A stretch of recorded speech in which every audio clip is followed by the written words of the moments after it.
Hello everyone, welcome to Durrett Steak. It's finally the first week of college football. Well, there's technically week 0, which was pretty interesting.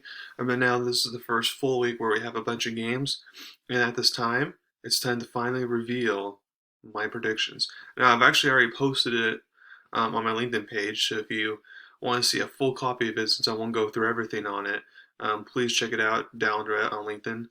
But let's get started. So what I'm going to do is I'm going to go over each conference and predict, who's going to be in the conference title games for all of them, plus, a couple sleepers, and then reveal who I win the conference, and then reveal, playoffs and who will win and stuff like that. So let's get started. In the ACC, a lot of people are thinking Clemson's just going to go back to winning this conference, if not being in the playoffs. Um, and for me, it's like they'll be good. They'll be a little bit better than last year. I'll give them that. But it's like, to me, because the quarterback is still a question mark for me. Plus, you're losing both your offensive defense coordinator. That's why I'm gonna press the pause button on that. I mean, I feel like Clemson can go 10-2, have a good year and all that. But um, in the end, I'm gonna have actually North Carolina State win the Atlantic Division. Um, I had them be 11-1 actually going into conference play because as long as they can beat Texas Tech and East Carolina non-conference play, it's like, well, you have to go on the road to Clemson. But other than that, like all your conference games are pretty easy. They're all at home, so it's a very favorable schedule. So just at Clemson is your only tough one. And then if you can somehow make Clemson lose 2 conference games, then you can still lose that one to get in. But I think North Carolina State will get in. Now, a couple sleepers. One, Louisville. Um, I have them, going 8-4, but I can definitely see them playing a spoiler, being contenders. Wake Forest, I did have a contention until their quarterback is out, definitely for right now. So again, in the end, I have North Carolina State winning that division. Next, for the Coastal Division, I have Miami winning this division. So I'm not saying Miami's fully back. Like they're not. Like I don't have Miami in the playoffs or anything. Spoiler: I don't have them going that far, But I do feel like Mario Cristobal in year one, with the offensive weapons that they have, can get the job done. Now their defense will prevent them from being a playoff caliber type of team. But I feel like since the ACC, it's not as strong as it once was. I feel like Miami can at least definitely get to the conference title game, if not win it. I also think Virginia, because of their easy non-conference schedule and the fact that all the conference games, like against Miami or against Pittsburgh, that are like the tougher people in their division, are all at home this year. So it definitely, and plus when you return, a good quarterback like they have, and you got Clemson's offensive coordinator, and you got coach, and I feel like they can play sport along with Pittsburgh because even though they lost Kenny Pickett and their offensive coordinator and all that, and their best wide receiver, they still have a bunch of good pieces. I just don't feel like Pittsburgh will be as good as last year, but they can still be in the mix.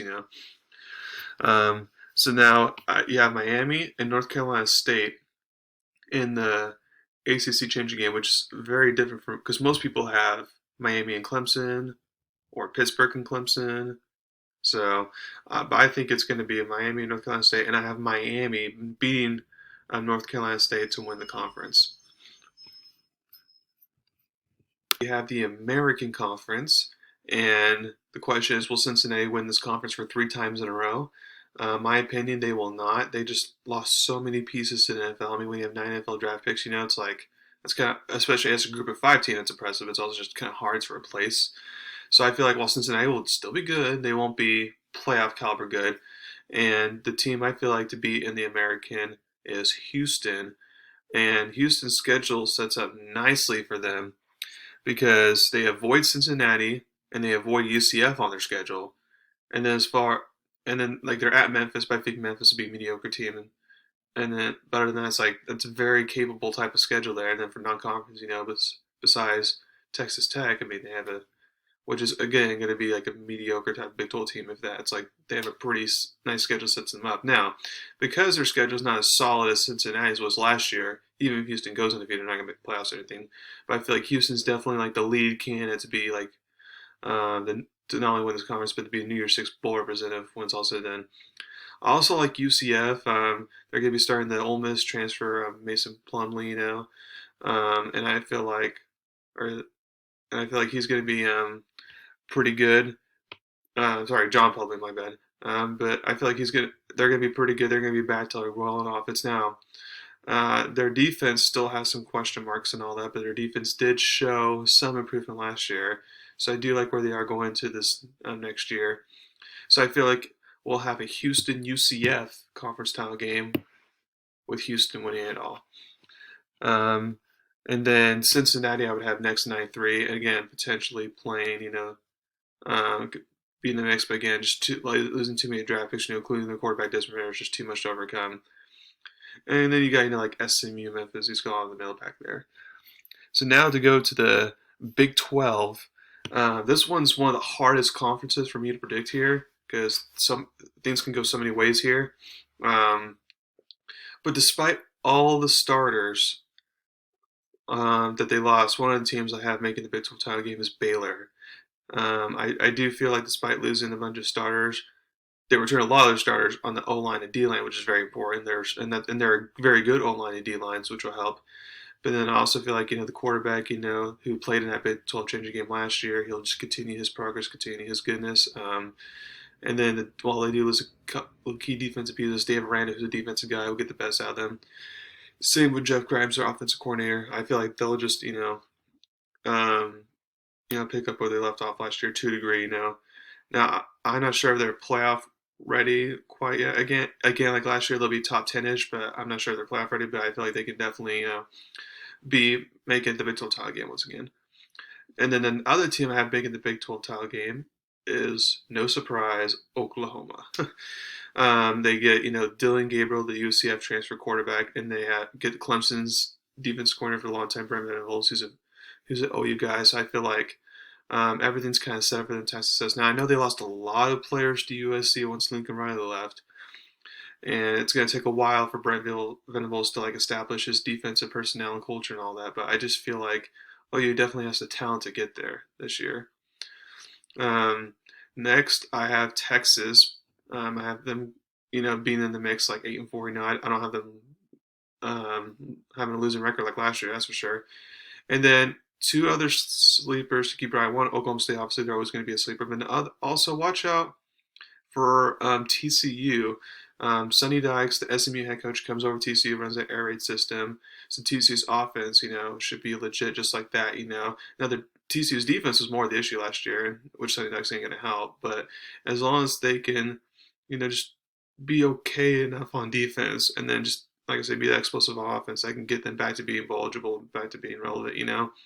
And also watch out for Kansas State with Adrian Martinez transfer over from Nebraska there. Kansas State might be a spoiler as well. Now for the Big Ten, I have Ohio State. I have them going undefeated, making the playoffs. So I obviously have them winning the conference here. And then I have Michigan being the other candidate that could potentially win. Penn State and Michigan State will both be good, but I don't feel like they'll be conference title good.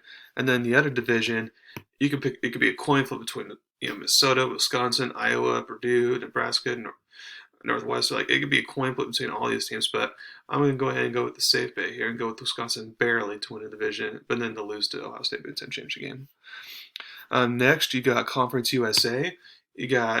I have Western Kentucky win the Eastern Division. Now their defense kind of scared me against the FCS team last week in Week 0, but since their division is easy, besides FAU and Middle Tennessee State, it's who else do they got there? It's I feel like they can, despite replacing their good quarterback from last year and all that, they'll, it's one of those good G5 programs that just reloads, and I feel like they'll win the division once again. And then to win the other division, conferences, they have that being UAB. They just return a lot of starters. They're a very physical team, love to run the ball and all that. They just have a good culture, foundation. I feel like they can win the division. So then you have UAB, Western Kentucky, conference championship game, which I would have UAB winning. UTSA, North Texas, UTEP all be in the mix there, but UAB should win it all. Next, you skip the Independence, although watch out for, of course, Notre Dame and BYU, both will be good. And then for the MAC, last year you had Kent State and Northern Illinois and changing game, Northern Illinois winning easily. So for the North Division of the MAC, I have Miami, Ohio winning it this time, although I wouldn't be surprised if Kent State wins it again. I'm going to have Miami, Ohio win it, and they'll face Northern Illinois and the changing just because Northern Illinois changed a lot of their production from last year. I feel like they should win the division once again, and then I have them winning the conference once again. Next, you got the Mountain West. And this one's actually a little bit of a tricky one to decide as well. For the Mountain Division, Utah State won it last year surprisingly, but it's like I could see, Utah State, Boise State, and Air Force all three winning that division. But I'm going to go ahead and have Air Force win this division just because I feel like it's their year to finally win. They have a bunch of production returning and they were very good last year. There's a close loss from Utah State away from winning this conference or the division, if not conference. So like I feel like they can get over the hump. Utah State, they'll be good, but as we saw against UConn, still some question marks there. And then Boise State, they'll be good. They'll be a little bit better than they were last year, which is a down year for them for sure, but I still don't feel like they're back to being conference style good quite yet. And then for the other division, the West Division, you can pick between Fresno State and San Diego State here.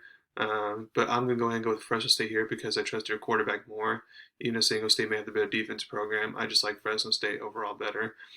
So I'm going to have Fresno State win the division. So you have a Fresno State Air Force conference championship game, which is pretty cool because that's not the usual contenders in the conference championship game in the Mountain West. But I'm going to have Air Force win the Mountain West. Next, you have the Pac-12. Now, a lot of people feel like it's going to be Utah, Oregon, with some people being high on USC.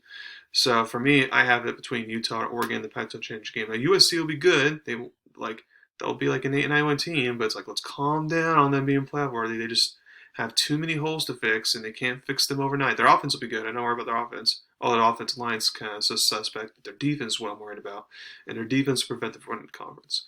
And also watch out for UCLA. They return a lot of production. They can play spoiler as well. And then for the SEC, that's the East. I'm going to have Georgia win division once again. But then, of course, Tennessee, Kentucky, South Carolina, all will be very interesting. So make sure to watch out for them. I don't feel like Georgia won this easily, but I do feel like Georgia should win a division once again despite losing all their production and all that. And then the West obviously have Alabama winning once again. A&M, Arkansas, Miss LSU maybe can make it interesting, but it's like Alabama should be on. I had them being Georgia and going undefeated into the playoffs. And the last one is the Sun Belt. For the Sun Belt East, I have Coastal Carolina regaining themselves as division champs here over Appalachia State or Marshall. Appalachia State will definitely be a contender now. It's kind of a coin between the two. And then Marshall, because they lost their transfer quarterback and then they lost their running back suddenly, for who knows reasons why. That's why I don't have them winning the conference, as their new Sun Belt members. And then the other division, obviously, have Louisiana Raging Cajuns winning once again, despite losing a lot their coach and a lot of production. It's just because there's a lot of good teams in that division. And then I'll have Coastal Carolina winning the conference once again. So there you go. So to repeat, I have Miami winning the ACC, Houston winning the American, Baylor winning the Big 12, Ohio State winning the Big 10, UAB winning Conference USA, Northern Illinois winning the MAC, Air Force winning the Mountain West, Utah winning the Pac-12, Alabama winning the SEC, and then Coastal Carolina winning the Sun Belt. So now, in my playoffs, I would have, I already said Alabama's going to make the playoffs undefeated. There will be one 13-0. Ohio State undefeated 13-0 make the playoffs. And then Georgia, since their only loss would be to Alabama, like last year's scenario, they would be in despite not being conference champion. They'd be third. So then the fourth team becomes interesting because even if Miami win the ACC, I have them 11-2. So 2-loss conference champion. So they're out. Especially what history has shown us, 2-loss champions are just not going to make the playoffs. And then Baylor, I had them win Big 12. I had them as a 2-loss champion. They're out. So then it becomes, okay, Utah has a 1-loss conference champion. So it's like, okay, so I have that option. Or you have Michigan with their 1 loss only coming to Ohio State.